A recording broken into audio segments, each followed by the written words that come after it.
ஒரு என்ன மாதிரி ஜெயசுதா மாதிரி நடிகர்களுக்கெல்லாம் என்னென்னா, ஜெயசுதா அவங்களுக்கு தெரியும்னு நினைக்கிறேன். ஏன்னா தெலுங்கில் அவங்களுக்கு அப்புறம் என்னை வந்து அடுத்த ஜெயசுதான்னு சொன்னாங்க. அதனால சொல்கிறேன் நான்.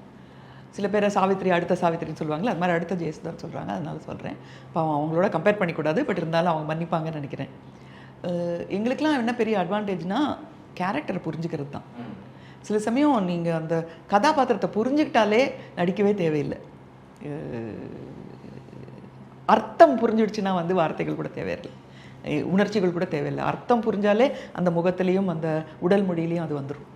ஓகே. அப்போ இந்த ரியல் லைஃப் கேரக்டர்ஸ் நீங்கள் எவ்வளோ தூரம் நீங்கள் அப்சர்வ் பண்ணியிருக்கீங்க மேம்? ஏதாவது ஒரு இப்போ நீங்கள் நிறைய படங்கள் நிச்சயமாக. நான் வந்து ஒரு மலையாள படத்தில் 39 வயசில் நான் ஒரு 60 வயசு பெண்ணாக ஒரு படத்தில் நடித்தேன். நானும் ஜெயராமும். ஜெயராம் வந்து ஃபுல்லாக ஷேவ்லாம் பண்ணார். நான் ஷேவ் பண்ண முடியாதுல்ல, ஏன்னா நம்ம நடிப்பில் தான் காட்டி ஆகணும்.